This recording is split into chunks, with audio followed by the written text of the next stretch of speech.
الحمد لله نحمده ونستعينه ونستغفره ونؤمن به ونتوكل عليه ونعوذ بالله من شرور أنفسنا ومن سيئات أعمالنا من يهده الله فلا مضل له ومن يضلل فلا هادي له ونشهد أن لا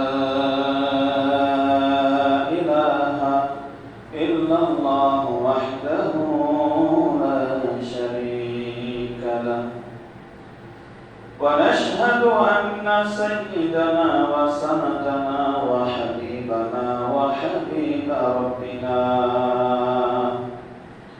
وطبيبنا وطبيب قلوبنا وأولانا ومولانا محمدا عبده ورسوله أرسله بالحق بشيرا ونذيرا وداعيا إلى الله بإذنه وسراجا منيرا أما بعد فقد قال الله تعالى في كلامه المجيد وفي فرقانه الحميد أعوذ بالله من الشيطان الرجيم بسم الله الرحمن الرحيم إنا أنزلناه في ليلة القدر وما أدراك ما ليلة القدر ليلة القدر خير من ألف شهر إلى آخر السورة وقال رسول الله صلى الله عليه وسلم من قام ليلة القدر إيمانا واحتسابا غفر له ما تقدم من ذنبه أو كما قال عليه الصلاة والسلام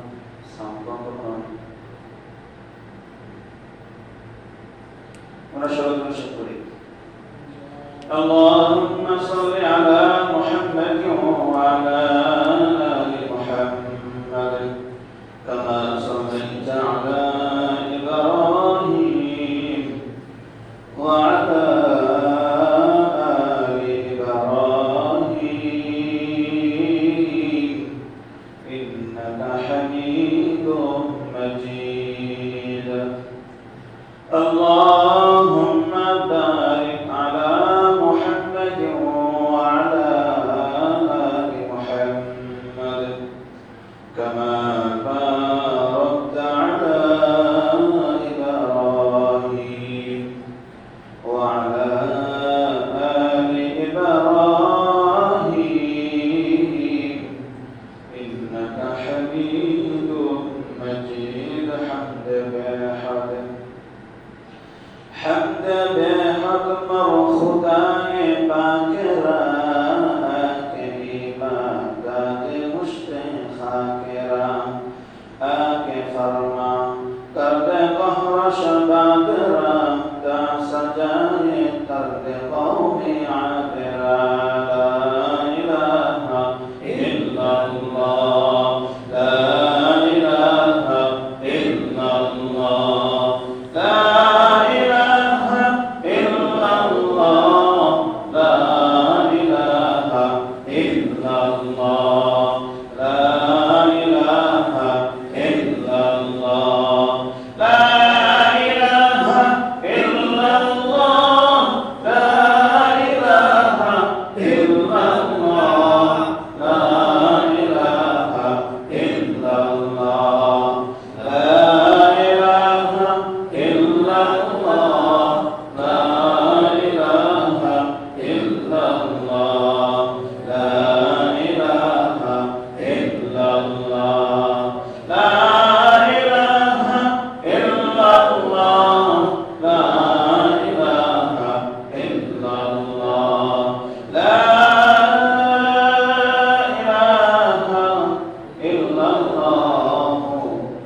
রব্বে কারীমের দরবারে শুকরিয়া জ্ঞাপন করছি যে মহান আল্লাহ তাআলা আমাদেরকে দয়া করে, মায়া করে, মহব্বত করে, ভালোবাসে এই পবিত্র মাহে রমজান মাস পর্যন্ত হায়াতে তৈয়বা দান করেছিলেন। এই বছর পবিত্র মাহে রমজান মাস শেষের দিকে আমরা দোয়া করি আল্লাহ তাআলা যেন আমাদেরকে আগামী বছরের মাহে রমজান পর্যন্ত হায়াতে তৈয়বা দান করেন। সবাই বলি আমিন। আল্লাহ তাআলা যেন আমাদেরকে দয়া করে, অনুগ্রহ করেন এই পবিত্র মাহে রমজান মাসে পবিত্র জুমা করে জুমা নামাজ আদায় করার লক্ষ্যে তার প্রিয় ঘর মসজিদে আসার বসার নামাজ পড়বে সংক্ষিপ্ত পরিসরে কিছু দিনী কথা বলার ও শোনার তৌফিক দান করতেছেন। এজন্য আমরা সকলেই খুশি হয়ে শুকরিয়া স্বরূপ মহান রবের দরবারে কালিমাত শুকর আদায় করি। আলহামদুলিল্লাহ। লক্ষ কোটি দরুদ ও সালাম বর্ষিত হোক আমার আপনার প্রিয় নবী সাইয়্যিদুল কাউনাইন খাতামুন নবিয়্যিন ইমামুল মুরসালিন বিশ্বমানবতার মুক্তির দূত নবী আরবি মুহাম্মদ রাসূলুল্লাহ সাল্লাল্লাহু আলাইহি ওয়াসাল্লাম। সবাই সাল্লাল্লাহু আলাইহি ওয়াসাল্লাম। সম্মানিত হাজিরিন, দুনিয়ার ভিতরে দুনিয়ার শুরু থেকে আজ পর্যন্ত যত মানুষকে আল্লাহ তাআলা প্রেরণ করেছেন, করতেছেন, করবেন, সমস্ত মানুষকে আল্লাহ তাআলা দুনিয়ার ভিতরে একটা উদ্দেশ্যকে সামনে রেখে প্রেরণ করেছেন, প্রেরণ করতেছেন, প্রেরণ করবেন। সেই বিষয়টা মহান রব কোরআনে স্পষ্টভাবে বলে দিয়েছেন, ওমা খালাকাতুল জিন্না ওয়াল ইনসা ইল্লা লিয়াবুদুন। আমি মানুষ জাতি এবং জিন জাতিকে একমাত্র সৃষ্টি করেছি, বানাইছি, তার উদ্দেশ্য হলো তারা আমার গোলামি করবে, আমার ইবাদত করবে। তবে এই আয়াত দ্বারা বোঝা গেল যে আল্লাহ তাআলা যত মানুষ এবং জিন দুনিয়াতে প্রেরণ করেছিলেন, প্রেরণ করতেছেন, সামনে করবেন, সব কিছু তার উদ্দেশ্য হলো মানুষ আর জিন আমি আল্লাহ গোলামি করবে, আমি আল্লাহ ইবাদত করবে।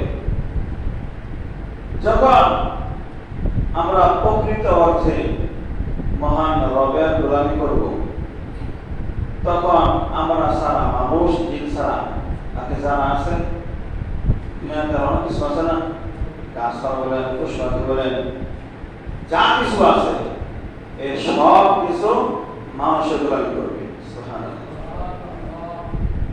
যখন আমরা মহান রবের গোলামি করব, তখন দুনিয়ার ভিতরে আরো যত মাখলুকাত রয়েছে এই সব মাখলুকাত মানুষের গোলামি করবে।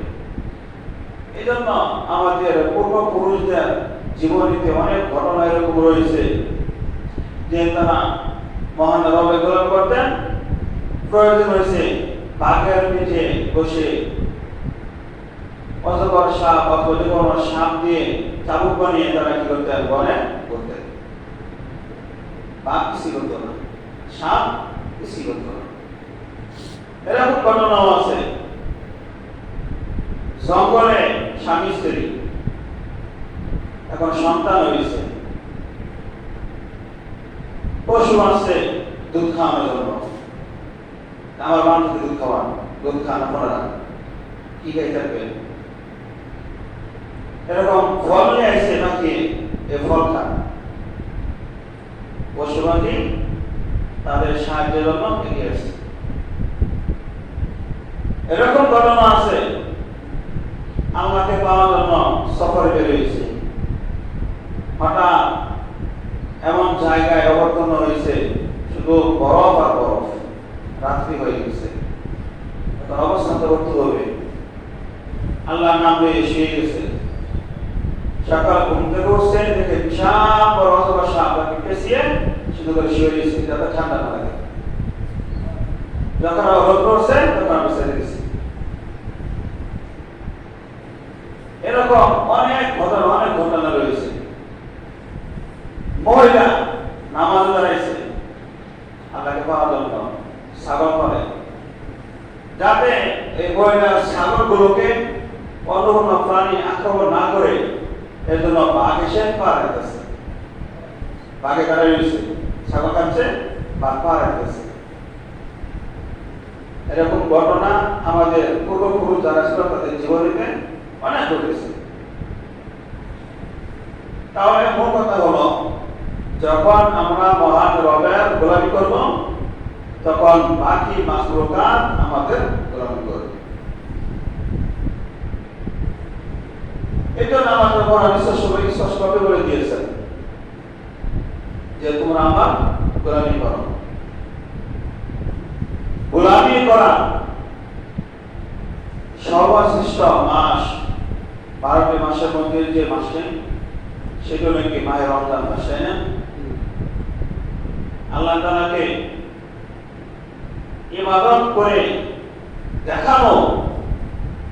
দেখানোর যে মাসটি, সেটা হলো মাহে রমজান মাস। কেননা কিছু আলোচনা হয়েছে, আপনি অন্য মাসে যত আমল করবেন আর রমজান মাসে যত আমল করবেন, দুই আমলে পার্থক্য আছে।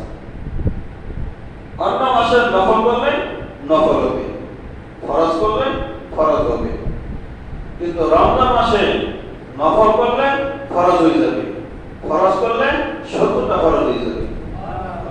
তাহলে অন্য মাসের আমল ইবাদত গোলামি করা আর মাহে রমজান মাসে আমল করা ইবাদত করা গোলামি করা পার্থক্য আছে না? এই মাহে রমজান মাস আমাদের কাছ থেকে দিন দিন চলে যাচ্ছে। 20 দিন পার হয়ে শেষ দশকে আজকে তৃতীয় দিন চলতেছে, 23 রমজান আজকে চলতেছে, আর কয়েকটা দিন আছে। তবে সৌভাগ্যের বিষয় হলো, রাসূল বলেছেন মাহে রমজান মাসে তোমাদের জন্য এমন একটি রাত্র রয়েছে, যদি তোমরা সেই রাত্রে আমল করতে পারো, সেই রাত্র জাগরণ করে আল্লাহকে ডাকতে পারো, আল্লাহকে ইবাদত করে দেখাইতে পারো, তাহলে 83 বছর 4 মাস ইবাদত করে যে সওয়াব হবে, এর চাইতেও বেশি সওয়াব আল্লাহ তোমাকে দান করবে। সুবহানাল্লাহ। এই রাত্রিগুলো, রমজান মাসে যে রাত্রিগুলো রয়েছে, শেষ দশকের বেজুর রাত্রিতে আল্লাহ রাসূল তার সাথে বলেছেন। তো শেষ দশকের বেজুর রাত্র সময় আমাদের কাছ থেকে 21, 23 দুইটা চলে গেছে।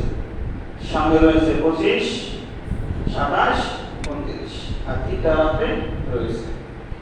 এজন্য আমাদের উচিত এই 3টা রাত্রে, অর্থাৎ শুধু 3টা রাত্র না, বাকি যে রাত্রিগুলো রয়েছে, প্রত্যেক রাত্রে কিছু সময় হলেও আল্লাহ তাআলার দরবারে হাজিরা দেওয়া, রাত্রে হাজিরা দেওয়া।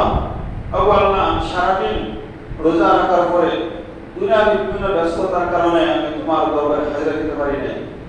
আল্লাহ, এখন রাত্র হয়েছে, আমি তোমার সামনে আসছি হাজিরা দেওয়ার জন্য।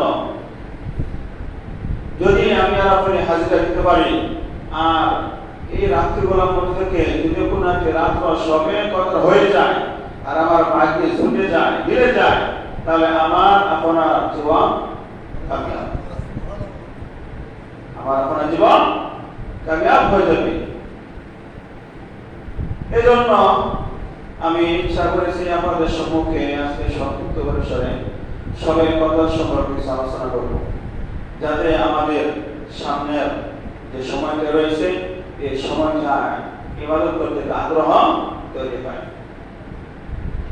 সবাই কথার মতো ফজিলত, এই ফজিলত বলার পূর্বে আরো কিছু সংক্ষিপ্ত আলোচনা করব। আল্লাহ আমাদের সবাইকে মনোযোগ সহকারে আলোচনা শোনার তৌফিক দান করুন, সবাই আমিন। সম্মানিত হাজিরিন, আমি প্রথমে বলতে চাই, এই যে সবাই কদর, লাইলাতুল কদর, এই রাতের যে নামটা রাখা হয়েছে লাইলাতুল কদর, এই নামটা রাখার কারণটা কি? যদি আমরা কারণটা জানতে পারি, তাহলে বুঝতে পারবো আসলে এই রাত্রের কদর, এই রাত্রের সম্মান, এই রাত্রের ফজিলত কত। কিতাবের ভিতরে যত কারণ উল্লেখ করা রয়েছে তার মধ্যে তিনটে কারণ আমি বলবো। একটি কারণ হলো কদর মানে তাবেদারি করা, হুকুম পালন করা, হুকুম। আল্লাহ রাব্বুল আলামিন ফেরেশতাদেরকে হুকুম করেন এক রমজান থেকে আরেক রমজান পর্যন্ত, এক রমজান থেকে আরেক রমজান পর্যন্ত এই এক বছরে বান্দাদের জন্য যা যা ঠিক করা হয়ে থাকে, তার রিজিক বলেন, তার হায়াত বলেন, যেহেতু আমরা কিছু আলোচনা করেছিলাম সবে বরাতের সময় এই বিষয়টা আলোচনা করেছিলাম, তো এটার অপেক্ষা রয়েছে। কেউ কেউ বলেন সবে বরাতে হুকুম দেওয়া হয় আর সবে কদরে এটা হাতে পৌঁছানো হয়, বিভিন্ন ব্যাখ্যা রয়েছে।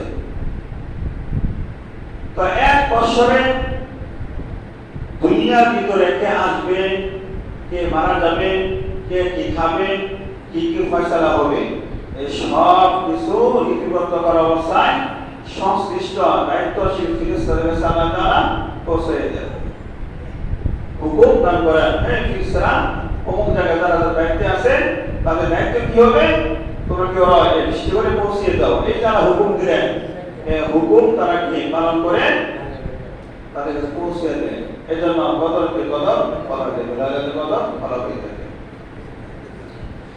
এছাড়া আরেক অর্থ হলো কদর মানে সম্মানিত, মর্যাদা, সম্মানিত। হাজিরিন, দুনিয়ার ভিতরে যখন কোন প্রেসিডেন্ট কোন ব্যক্তিকে যখন দাওয়াত দেন আর ওই ব্যক্তি যদি দাওয়াত গ্রহণ করেন, ওই ব্যক্তি দাওয়াত গ্রহণ করে যখন সেই সরকার বা প্রেসিডেন্টের কাছে যান, তার সম্মান কম থাকে নাকি বেশি থাকে? কি বলেন? তার সম্মান কম থাকে নাকি বেশি থাকে? বেশি থাকে। সরকার যাকে দাওয়াত দিয়েছেন তার সম্মান বেশি, এই জন্য দাওয়াত দিয়েছেন। কিন্তু দ্রব্যভাবে এই লাইলাতুল কদর রাতে মহান রব শেষ আকাশে চলে আসেন, অর্থাৎ প্রথম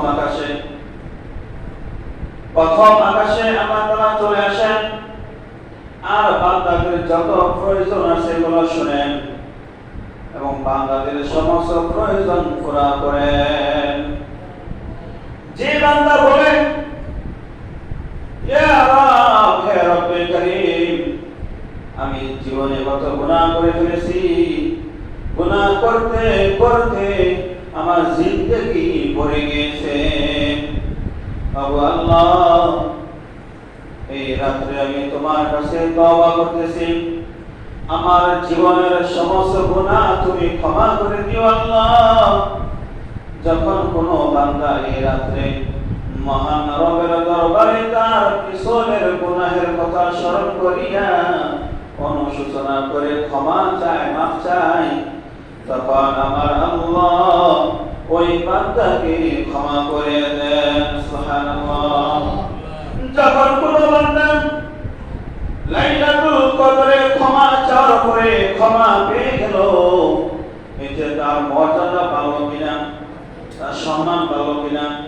যখন তার সমস্ত গুনাহ ক্ষমা করে দেওয়া হবে তখন এই ব্যক্তি জান্নাতি হয়ে যাবে, তার স্থান জান্নাতে হবে। যে ব্যক্তি জান্নাতে যাবে, যার স্থান জান্নাত হবে, তার সম্মান বেশি নাকি কম? বলেন, বেশি কম? বেশি। কাজে যেহেতু এই রাতে যে ইবাদত করে তার সম্মান বেশি, সে সম্মানিত হয় ক্ষমার মাধ্যমে। যে ব্যক্তি এই রাতে মহান রবের দরবারে হাজির আসবে, ইবাদত করবে, তার জীবনের সমস্ত গুনাহ মাফ হবে, এতে সে সম্মানিত হয়ে যাবে। যেহেতু এই রাতের কারণে সে সম্মানিত হয়েছে, এই জন্য এই রাতকে লাইলাতুল কদর বলা হয়ে থাকে। আরেকটি অর্থ হলো লাইলাতুল কদর মানে সংকীর্ণতা রাত্র। এর অর্থ হলো যে রাত্র লাইলাতুল কদর হবে ওই রাত্রে মহান রবের আদেশে দুনিয়ার ভিতরে এত পরিমাণ ফেরেশতা অবতীর্ণ হয়, দুনিয়ার জমি বিশাল হওয়া সত্ত্বেও দুনিয়ার জমিনের ভিতরে ফেরেশতাদের সংকলন হয় না। সুবহানাল্লাহ। লাইলাতুল কদর রাতে রবের আদেশে এত পরিমাণ ফেরেশতা অবতীর্ণ হয়, ফেরেশতার কারণে দুনিয়ার জমিন সংকলন হয় না, এত পরিমাণে ফেরেশতা অবতীর্ণ হয়। এজন্য এই রাতের লাইলাতুল কদর রাত বলা হয়ে থাকে। তবে কি বুঝলেন, এই রাতের মর্যাদা কম নাকি বেশি? অনেক বেশি, অনেক বেশি। এজন্য আমাদের এই রাতকে তালাশ করা প্রয়োজন, ছেড়ে দেওয়া প্রয়োজন। কি বলেন? তালাশ করা প্রয়োজন। তো তালাশটা করতে হবে তালাশের মতো, তালাশ করতে হবে তালাশের মতো। আলহামদুলিল্লাহ, যারা ইতিকাফে আছেন তাদের জন্য সুসংবাদ, তাদের জন্য সুসংবাদ। যারা শেষ দশকে মসজিদে ইতিকাফে আছেন, যদি তারা ঘুমিয়েও থাকে এরপরও আশাবাদী ইনশাআল্লাহ তারা লাইলাতুল কদর পেয়ে যাবে। রাসূলের হাদিস অনুযায়ী এই 10 রাতের যে কোনো তিথি হবে, আর যারা মসজিদ অবস্থা করতেছেন ইতিকাফ হিসেবে, তো 10 রাতের মধ্যে থেকে যদি কোনো রাত লাইলাতুল কদর হয়ে যায়, তাহলে অবশ্যই অবশ্যই সে এই রাতের সওয়াব পেয়ে যাবে। এজন্য আমরা চেষ্টা করব সামনে থেকে বেশি থেকে বেশি লোক আমরা মসজিদের ভিতরে শেষ বসে ইতিকাফ করার জন্য আমরা চেষ্টা করব। আল্লাহ তাআলা আমাদের সবাইকে সঠিক বুঝ দান করুন, সবাই আমিন। সম্মানিত হাজিরিন, এই লাইলাতুল কদর দুনিয়ার শুরু থেকে আমাদের রাসূলের আগ পর্যন্ত যত নবী অতিবাহিত হয়েছে, কোন নবীর উম্মতকে এই রাত দান করা হয়নি। একমাত্র এই শেষ নবীর উম্মতদেরকে এই রাত দান করা হয়েছে। রাসূল হাদিসে বলেছেন, قال الله تعالى قال إن الله تعالى وهب لأمتي ليلة القدر ولم يعطها من كان قبلهم। রাসূল হাদিসে বলেন, লাইলাতুল কদর এর রাত শুরু, এটা শেষ নবীর উম্মতকে আল্লাহ তাআলা বিশেষভাবে দান করেছেন। শেষ নবীর পূর্বে যত নবী অতিবাহিত হয়েছিল হয়েছে, কোন নবীদের উম্মতের জন্য এই রাতকে ঠিক করা হয় নাই, দেওয়া হয় নাই। এটা আমাদের একটা সৌভাগ্য। আমরা যে শেষ নবীর উম্মত হতে পেরেছি, এটা আমাদের সৌভাগ্য। অনেক নবীর পর্যন্ত তারা দরখাস্ত করেছে আল্লাহ তাআলা দরবারে, আল্লাহ আপনি আমাকে শেষ নবীর উম্মত বানান। আমরা তো নবী হয়েছি, একটা মর্যাদা আছে, আমরা আরেকটা মর্যাদা চাই, আমাকে শেষ নবীর উম্মত বানান। নবীরা পর্যন্ত দরখাস্ত করেছে, আর আল্লাহ আমাদেরকে বিনা দরখাস্তে, কোনদিন আমরা চাইনি, বিনা দরখাস্তে আল্লাহ আমাদেরকে শেষ নবীর উম্মত হিসেবে কবুল করেছেন। সুবহানাল্লাহ। এখন প্রশ্ন হতে পারে যে শেষ নবীর উম্মতকে শুধু এই রাত দেওয়ার কারণ কি? এমন কি জিনিসটা আছে যার কারণে আল্লাহ তাআলা শেষ নবীর উম্মতদেরকে শুধু এই রাত প্রদান করলেন, আর এমন কি জিনিসটা নাই বা যে জিনিসটা ছিল যার কারণে আগের জমানার নবীদের উম্মতদেরকে রাত দেওয়া হয় না? প্রশ্ন করতে পারে না? এই প্রশ্নের উত্তর রাসূল দিয়েছেন, কিতাবের ভিতরে রয়েছে, মুআত্তা মালিক কিতাবের ভিতরে করা হয়েছে। আল্লাহ তাআলা আমাদের রাসূলকে আগের জমানার যত উম্মত ছিল তাদের হায়াত, তাদের সময়সীমা দেখাইলেন, আর রাসূলের উম্মতদের সময়সীমা দেখাইলেন, আয়ুষ্কাল দেখাইলেন, হায়াত দেখাইলেন। তো রাসূল দেখেন যে আগের জমানার যারা উম্মত ছিল তারা 600 বছর তারা কি বসেছিল, 900 বছর, 950 বছর, 1000 বছর, 300 বছর, 500 বছর, 700 বছর, এরকম হায়াত আগের জমানা উম্মতের। আর আমার উম্মতের বয়স মাত্র 60 থেকে 70, এটা গড় হিসেবে। কেউ দুটো বারে 120, 10, 30, এর বেশি না। তো আল্লাহ রাসূল চিন্তা করলেন, আগের জমানার যারা নেককার বান্দা ছিল তারা তো অনেক সময় পেয়েছে ইবাদতে, আল্লাহর গোলামি করা অনেক সময় পেয়েছে, ওই 500 বছর আর ওই 70 বছর। 500 বছর কোনো বান্দা ইবাদত করে তার পরিমাণ আর 70 বছর ইবাদত করলে সমান হবে। আল্লাহ রাসূল তিনি মনে মনে চিন্তা করতেছেন, আল্লাহ তো সবই জানেন। তখন আল্লাহ তাআলা এই লাইলাতুল কদর নাম বলেন, ইয়া রাসূল, ইয়া আমার হাবিব, আপনি চিন্তা করিয়েন না, আমি আপনাকে আপনার উম্মতের জন্য এমন একটি রাত্র দান করব যেই রাত্র 1000 মাসের চাইতেও উত্তম হবে। সুবহানাল্লাহ। আগের জামানার উম্মত তারা 83 বছর অথবা 1000 মাস ইবাদত করিয়া যে সওয়াব পাইত, আর আমরা উম্মত এক রাত্র ইবাদত করিয়া এর চাইতেও বেশি সওয়াব পাই। সুবহানাল্লাহ। তখন রাসূলের মনটা শান্ত হয়ে গেল। এছাড়াও আরেক বর্ণনায় আছে, বনি ইসরায়েল গোত্রের একজন আবেদ ছিল এমন, সে সারা রাত আল্লাহ তাআলা গোলামি করত, ইবাদত করত, আর সকালটা হইলে তারা কাফের ছিল তাদের বিরুদ্ধে জিহাদ করত, যুদ্ধ করত। এইভাবে সে 1000 মাস করেছে। কয় মাস?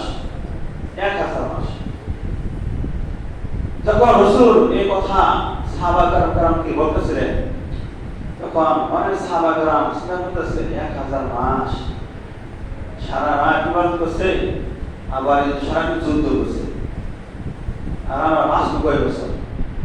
তখন ভিতরে ভিতরে কষ্ট সাহাবা-কেরামের। তখন আল্লাহ তাআলা বলেন জিবরাইলকে, হে জিবরাইল, তুমি অতি তাড়াতাড়ি আমার রাসূলের দরবারে চলে যাও, আমার রাসূলকে ঘোষণা দাও, তার সাহাবীরা যেন কষ্ট না পায়। তুমি কি বলো, ইয়া রাসূলুল্লাহ, ইয়া হাবিবাল্লাহ। আপনার সাহাবায়ে কেরাম তারা মনঃক্ষণ হচ্ছে, তারা চিন্তা করতেছেন, আগের জামানার একজন আবেদ এত মাস সে জিহাদ করেছে, ইবাদত করেছে, আর তাদের হায়াত তো তার থেকে কম হবে অনেকের, তারা কিভাবে এত বেশি ইবাদত করতে পারবে? আপনি বলে দেন, আপনার উম্মতের জন্য আল্লাহ তাআলা এমন একটি রাত প্রদান করেছেন, ওই রাত্রিতে আপনার যে সাহাবী, যে উম্মত আমল করবে, ইবাদত করবে, আল্লাহ তাআলা ওই আবেদ 1000 মাস ইবাদত করে যে সওয়াব অর্জন করেছিল, আপনার সাহাবীরা আপনার উম্মত এক রাত্র ইবাদত করে ওই 1000 মাসের চাইতেও বেশি সওয়াব অর্জন করতে পারবে। সুবহানাল্লাহ। এই জন্যই যেহেতু আমাদের হায়াত কম, আমরা চেষ্টা করব না, আসি সবার পরে, যাব সবার আগে। কোথায়? জান্নাতে। আমরা দুনিয়াতে আসি সবার পরে, জান্নাতে যাব সবার আগে। শেষ নবীর উম্মত যতক্ষণ না পর্যন্ত জান্নাতে যাওয়া শেষ হচ্ছে, ততক্ষণ পর্যন্ত অন্য নবীর উম্মত জান্নাতে যেতে পারবে না। সুবহানাল্লাহ। এটা হলো কি আমাদের মর্যাদা, আমাদের বৈশিষ্ট্য।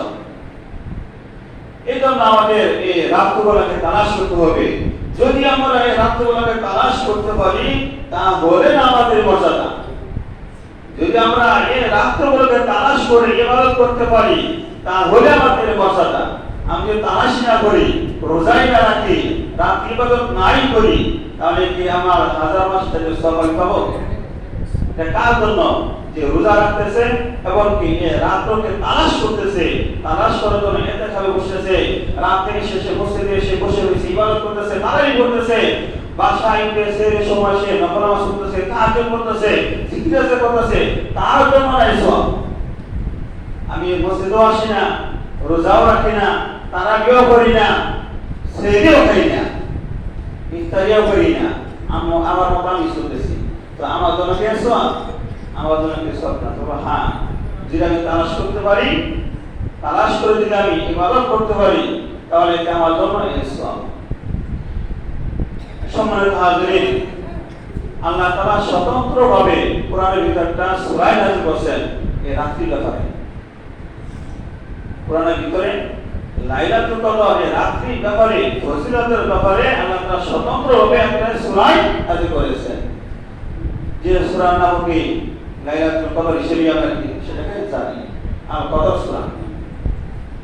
আল্লাহ তাআলা বলেন ইন্না আনজালনাহু ফি লাইলাতিল কদর, ইন্না আনজালনাহু ফি লাইলাতিল কদর, নিশ্চয় আমি লাইলাতুল কদর রাতে কুরআনকে নাযিল করেছি।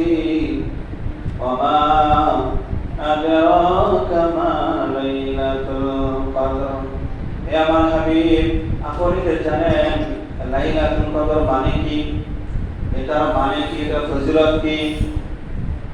যেহেতু এই রাতে কোরআন নাযিল হয়েছে, কোরআন নাযিল করেছে, এই কোরআন নাযিল করার কারণে এই রাত্রির দাম বেড়ে গিয়েছে। অন্যান্য যত রাত্র রয়েছে সকল রাত্র থেকে এই রাত্রকে আলাদা বৈশিষ্ট্য দান করা হয়েছে। তার একমাত্র কারণ হলো মহান আল্লাহ তাআলা এই রাতে কোরআন নাযিল করেছেন। এজন্য রাসূলকে আল্লাহ বলেন ওমা আদরাকা মা লাইলাতুল কদর, হে আমার হাবিব আপনি কি জানেন এই লাইলাতুল কদর মানে কি?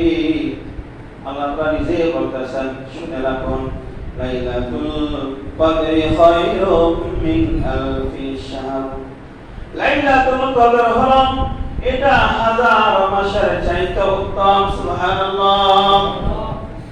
আল্লাহ তাআলা কোরআনে হাজার মাস উল্লেখ করেছেন, তার কারণ হলো শুধু হাজার মাসের ভিতরে সীমাবদ্ধ না, বরং যে যুগে আল্লাহ তাআলা এই সূরাটা নাযিল করেছিলেন ওই যুগে আরবের মধ্যে 1000 ছিল সর্বোচ্চ সংখ্যা, 1000 ছিল সর্বোচ্চ সংখ্যা।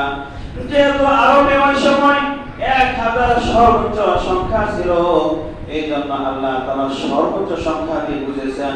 অর্থাৎ এর দ্বারা উদ্দেশ্য হলো যদি কোনো জমানায় 1000 চাইতে কোনো সংখ্যা বের হয়, এরপরও যদি কোনো সংখ্যা বের হয়, এরপরও যদি কোনো সংখ্যা বের হয়, সর্বোচ্চ সংখ্যার চাইতেও আল্লাহ তাআলা সওয়াব দান করবেন। সুবহানাল্লাহ।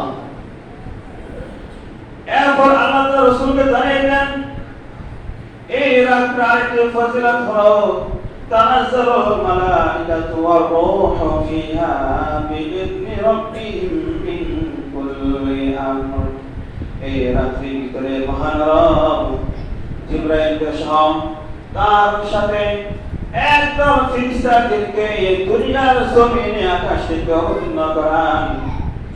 জিবরাইল সহ একদম ফেরেশতা তারা এই রাত্রে জমিনে অবতীর্ণ করেন। আল্লাহ তাআলার পক্ষ থেকে যত নির্দেশ, যত আদেশ রয়েছে সব নিয়ে, অর্থাৎ 1 বছরে একটা মানুষ কি খাবে, 1 বছরে কে দুনিয়াতে জন্মগ্রহণ করবে, 1 বছরে কে মারা যাবে, 1 বছরে কি ঘটনাগুলো আল্লাহ তাআলা ঘটাবেন, এই সব কিছু বিস্তারিতভাবে সংশ্লিষ্ট ফেরেশতাদের কাছে দেওয়া হয়।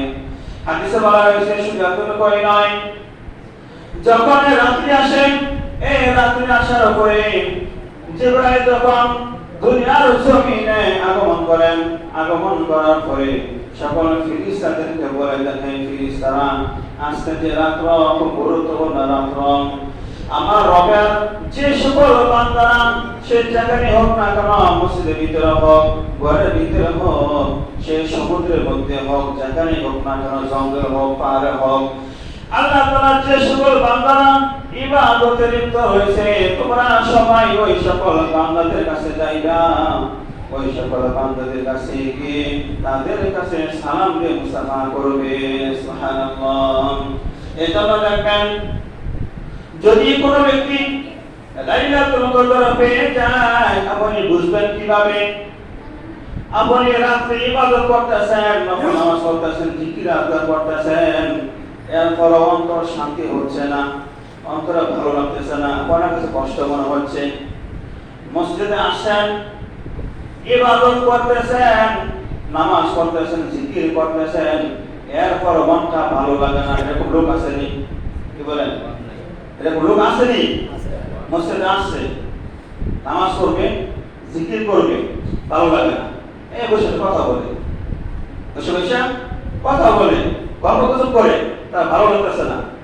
হুজুর কোন সময় দোয়াটা করবো, দোয়াটা করলে সে বাঁচে। হুজুরের দোয়াটা শেষ, সে এখন কমে যাবে, সে এখন আর কিছু করবে না। তার ভিতরে অস্থিরতা, দোয়ার পর্যন্ত সে যত আমল করছে কোন আমলে তার স্থিরতা নাই, অস্থিরতা। যদি দেখে আপনার অন্তরে স্থিরতা নাই, অস্থিরতা, তাহলে এই ইবাদত কোনো কাছে আসবে না। যখন দেখবেন যে আপনি একা একা নামাজ পড়তেছেন, সবাই চলে গেছে, সবাই চলে গেছে, কেউ নাই, অথবা আপনি একাই ঘরে নামাজ পড়তেছেন, স্ত্রী ঘুমাইতেছে, ছেলে মেয়ে ঘুমাইতেছে, আপনার আশেপাশে সবাই ঘুমাইতেছে, আর আপনি একাই শেষে উঠছেন, ওইটা উজু করছেন, উজু করার পরে নামাজ পড়তেছেন, স্ত্রী করতেছেন, আপনার মনটা খুব শান্ত, অনেক ভালো লাগতেছে। কোন উদ্দেশ্যে আপনি উঠছেন? লাইলাতুল কদর তালাশে আপনি উঠছেন, উঠার পরে আমল করতেছেন আর অন্তরে খুব শান্তি পাইতেছেন, তাহলে বুঝবেন যে ফেরেশতারা আপনাকে সালাম দিয়েছে, সালাম দেওয়ার পরে আপনার সাথে মুসাফা করছে। সুবহানাল্লাহ। এজন্য এই রাত যখন আসে তখন সমস্ত ফেরেশতারা তারা পুরো জমিনে ছড়িয়ে ছিটিয়ে যায়, যেখানে আল্লাহ তাআলা যে বান্দা ইবাদত করে তারা তাকে সালাম দিয়ে মুসাফা করে, তার জন্য মাগফিরাতের দোয়া করে। ও আল্লাহ, তোমার এই বান্দা ইচ্ছা করলে এখন ঘুমাই থাকতে পারতো, সে না ঘুমাইয়া তোমাকে পাওয়ার জন্য, তোমাকে খুশি করার জন্য সে এখন ইবাদত করতেছে। ও আল্লাহ, তোমার এমন বান্দাকে তুমি ক্ষমা করো না, তুমি মাফ করে দাও। তখন আল্লাহ তাআলা এই নিষ্পাপ ফেরেশতাদের দোয়ার বরকতে আমাদেরকে আপনাদেরকে মাফ করে দেন। সুবহানাল্লাহ। এজন্য আমাদের সকলকে এই রাত অবশ্যই তালাশ করতে হবে, যেহেতু রাতটা খুবই গুরুত্বপূর্ণ। এখন এটাকে একটা প্রশ্ন হতে পারে, আল্লাহ তাআলা এই রাতে কোরআন নাযিল করছেন বলে তো রাতে এত ফজিলত, এত দাম বেড়েছে। আল্লাহ তাআলা রাতের বেলায় কোরআন নাযিল না করে দিনে বলেন না কেন? এটা কোরআনের উদ্দেশ্য হলো সম্পূর্ণ কোরআন লৌহে মাহফুজ থেকে কত মাস পরে অবতীর্ণ করা। রাসূলের উপর কোরআন রাত্র অবতীর্ণ হয়েছে, দিনের বেলা অবতীর্ণ হয়েছে, সেটা উদ্দেশ্য না। পুরো কোরআন শরীফ লৌহে মাহফুজ থেকে কত মাস পরে আসমানে অবতীর্ণ করা। এরপরে 30 বছরে সময় ঘটনায় বুঝে কোরআন আল্লাহ নাযিল করেছেন। এর কারণ কি? দিনের দোষ কি? রাতে এত বরকত, দিনের দোষ কি করলো?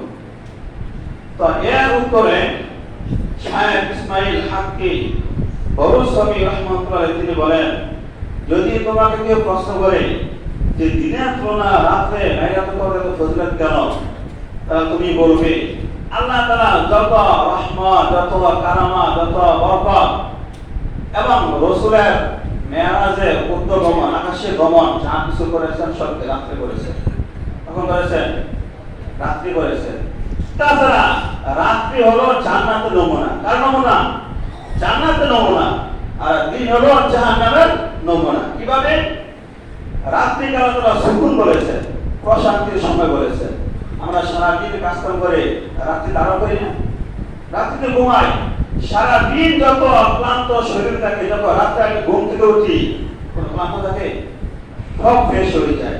কাজে রাত হলো কি সুকুনের, শান্তির, প্রশান্তির সময়, রাত্রের সময়। আর দিনের সময় হলো জাহান্নামের নমুনা। জাহান্নামে যেরকম কষ্ট ভোগ করতে হয়, যখন দিন হয় তখন মানুষ পরিশ্রম পোশাক করে, সে মাঠে ঘাটে চলে যায়, সারাদিন পরিশ্রম করে, কাজ কাম করে, রোদে তাকে কষ্ট করতে হয়। এক কথায় জীবিকা নির্বাহের জন্য বিভিন্ন পেশায় বিভিন্ন কষ্ট ভোগ করতে হয় কি দিনের বেলায় বেশি। এজন্য এটা জাহান্নামের নমুনা।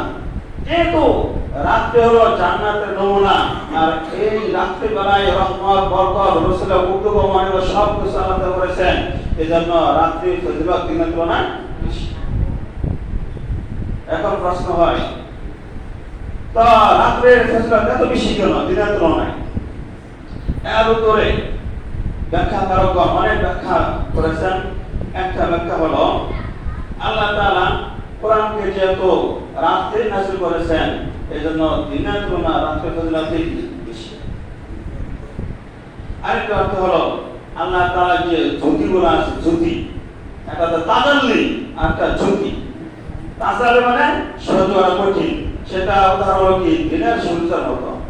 আমরা যখন দিনের সূর্য দেখি, আমরা যখন তাকাই আমাদের চোখ কি বেড়ে যায়, তাই না?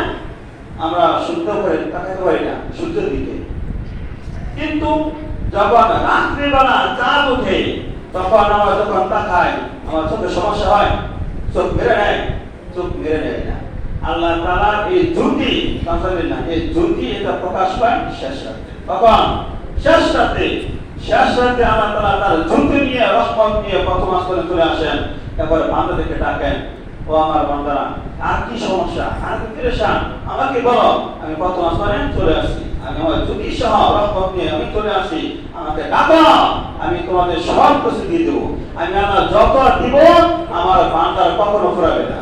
কিন্তু দুনিয়ার বাদশা সে যত দিবে ততটা বান্দা ফুরাবে।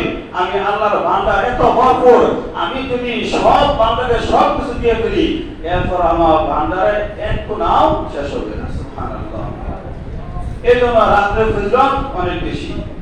এছাড়াও যে কথা বলা একটু আগে, রাসূলের মেরাজ হয়েছিল কখন? দিনে না রাত্রে? রাত্রে হয়েছে। যেহেতু রাসূলকে সর্বশ্রেষ্ঠ রাসূল হিসেবে যে সমস্ত কারণ উল্লেখ করা হয় তার মধ্যে একটা কারণ হলো মেরাজের ঘটনাকে সামনে রেখা। কোন পবিত্র রাসূলকে আল্লাহ তাআলা মেরাজ সম্পর্ক করার নাই কোন রাসূলের সাথে, একমাত্র আমাদের রাসূল ছাড়া। যেহেতু রাসূলের মেরাজ রাত্রে হয়েছিল, এজন্য রাত্রের ফজিলত অনেক বেশি। আর এই রাত্রিগুলোর ভিতরে আল্লাহ তাআলা লাইলাতুল কদর দান করেছেন। যখন আমি আর আপনি এই লাইলাতুল কদরের তালাশের জন্য চেষ্টা করব আর ইবাদত করব, তখন কি হবে? রাসূল হাদিসে বলেন, মান কামা লাইলাতুল কদরি ঈমানান ওয়া ইহতিসাবান গুফিরা লাহু মা তাকদ্দামা মিন যামবিহি। হে আমার উম্মতরা, তোমরা সবাই শুনে রাখো, যখন লাইলাতুল কদর তোমরা পেয়ে যাবা, লাইলাতুল কদরকে তালাশ করার উদ্দেশ্যে তুমি যখন রাত্রি বেলায় দাঁড়িয়ে মহান রবের দরবারে হাজিরা দিবা, মান কামা লাইলাতুল কদরি, যে ব্যক্তি, যে উম্মত লাইলাতুল কদর রাতে দাঁড়িয়ে যাবে মহান রবের দরবারে ঈমানান ওয়া ইহতিসাবান, আল্লাহ তাআলাকে এক হিসেবে বিশ্বাস করিয়া, তার পাশাপাশি এই আশায় আমি সওয়াব পাইব, আল্লাহ আমাকে ক্ষমা করবেন, আমি নামাজ পড়তেছি, ইবাদত করতেছি, জিকির করতেছি, আর উদ্দেশ্য হলো আল্লাহ তাআলা আমাকে সওয়াব দান করবেন। এই উদ্দেশ্যে আমি রাত্রি বেলায় নামাজ পড়তেছি। তখন আল্লাহ রাসূল বলেন, গুফিরা লাহু মা তাকদ্দামা মিন যামবিহি, আমার রব ওই বান্দার সমস্ত পিছনে যত গুনাহ করেছিল তার বয়স যতই হোক না কেন, 80 বছর হয়ে গেছে, 70 বছর হয়ে গেছে, 50 বছর হয়ে গেছে, 90 বছর হয়ে গেছে, এই 90 বছরে তার জীবনে যত গুনাহ সে করেছে সমস্ত গুনাহ আল্লাহ তাআলা এই রাত্র ফজিলতে সব maaf করে দিবেন। সুবহানাল্লাহ। তো সম্মানিত হাজিরিন, এজন্য আসুন, সামনে মাত্র কয়েকটা রাত্র রয়েছে, আজকে 23 রোজা চলে যেতেছে, 24, 25, 26, 27, 28, 29, 30, আর কয়েকটা রোজা আছে, কয়েকটা রাত্র আছে। আমরা শুধু বেজুর রাত্রকে উদ্দেশ্য করি, শুধু তালাশ না করি, বরং আমরা প্রত্যেক রাত্রে কিছু না কিছু আমরা ইবাদত করার চেষ্টা করি। যে কথাগুলো বললাম, আল্লাহ তাআলা সবাইকে এই কথাগুলো বুঝে শোনা করার তৌফিক দান করুন। আমিন। ওয়া আখিরু দাওয়ানা আলহামদুলিল্লাহি রাব্বিল আলামিন।